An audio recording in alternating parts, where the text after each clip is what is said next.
So, you know, it's been a minute, a very long time. Hey, I'm here. I'm back. You know, as they say, daddy's home. You know, I made it back with the milk. You know, it's back there. But this video is kind of meant to be a response to Royally African and the video that he made on self-control. It's one of those topics that you could always add another perspective to, but you know, the solution was found like hundreds, thousands of years ago. You know, it's one of those things that's extremely complicatedly seeming, but it's quite simple.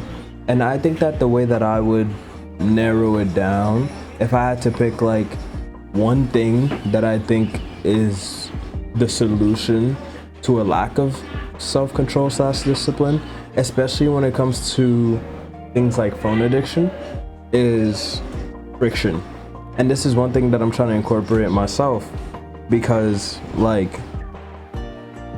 adding friction allows you to make the decision, you know, as opposed to it just being an automated thing that you just do out of habit, right? Like an example I'll give is people with nicotine addictions, right? Like the fact that the first thing you do when you wake up is hit your vape, like that's not really you making the conscious decision, like, oh, I just woke up at 3 a.m. You know, like, no, it's like it's a habit that you've gotten used to and you repetitively do, which then, I know people are gonna hate when I say this, but shows itself in the form of an addiction, right? Like if your brain is not active and you're doing like, if your motor controls are like controlled by a substance, a phone, whatever, that's addiction. Like if you're not thinking before doing something, that's addiction. All right. But now obviously there's cases of like, if you're recovering and like you actually contemplate it, but then you just like fall back into it, which is fine, you know, like it happens. Everybody rebounds, right? It's a process. But my point being, right, in my case, I rebound. I got more rebounds than LeBron in the finals. He didn't make it to the finals, but you get my point, right? Like,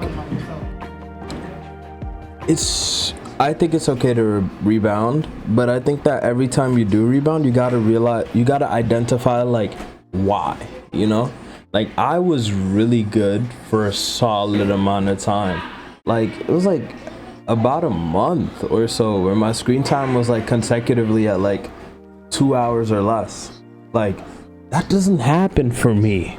But like it was good. Like I was out socializing, doing stuff. It was a nice time. But the issue I think that made me fall off that wagon was that I lost that friction, right? I did also have the Instagram blocking apps that Royally African had as well, but I got rid of them because they weren't really helping me. And it's just as he highlighted, right?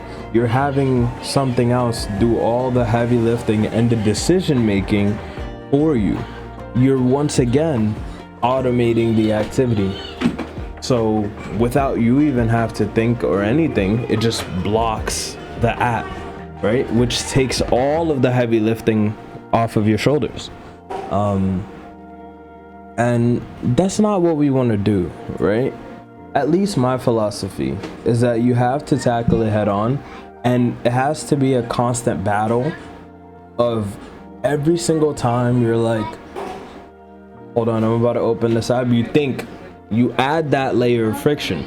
So in Royally African's case, he adds like, oh, he has to type 10 sentences.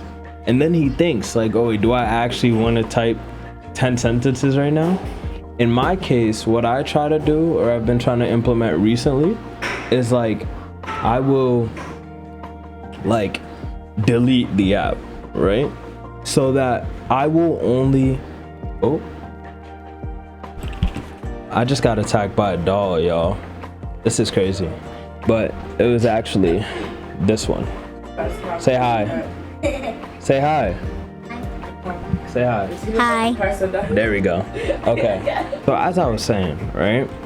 In my case, I delete the app such that I have to re-download it to use it. So I have to really make sure, like, hold on, do I really want to go through the entire download phase right now? So that time that it takes for the app to download, that's my like thinking time. Like, do I really want to do this? Because what I notice, and what is the case for a lot of us, is that we just tap the app. Like, we don't even think consciously. I sit here on board and I just tap Instagram. Tell me if this is just me, but I look at my own story like 45 different times in a minute. Just like, it's busy work. You're just doing stuff because you're bored. And it adds zero value. I message people on Instagram and I upload videos on Instagram, upload stories, whatever. So if I want to upload a reel on my fitness page, I'll re-download the app and then boom. But if I keep like Instagram and TikTok on my phone, what's gonna end up happening is I just keep scrolling on them for hours. Like, but I think making the decision to cut something off that companies are spending millions of tens and hundreds of millions of dollars just to specifically design the technology to hook you. Like, this is me against Meta. This is me against TikTok. Like, no, I don't think I'm gonna beat a company that is spending hundreds of millions of dollars just to get my attention. So I'll get rid of the app. And then when I want to be on it, to actually socialize, to message people, to post on my reels, I'll re-download it. That's what I'm doing right now. Results wise, it's very mixed. Some days I fall off, but more often than not, if I need to get stuff done, I just delete the app and then I re-download it if I need to. Another alternative is getting one of those apps. It doesn't stop you from going on Instagram or anything, but what it does is it adds like that timer so that like you'll have the time to think, or it makes you write those 10 sentences like Kwame has to, or Royally African, same person. It's like Superman and Clark Kent. And that's a very fitting analogy, because this guy's insane. Like, he might as well be Superman at this point. Like, bruh, am I Batman? Nah, I'm too poor. Anyhow, that's really the end of my app session. I hope we enjoyed this. I like the mic, bro. Like, yo, listen to me, bro. Yo. So boom, right? I was sitting at the corner of the block, right? I see this crackhead. He just walks. You see what I just did? You see how I can story tell with this damn mic? Like, this is tough.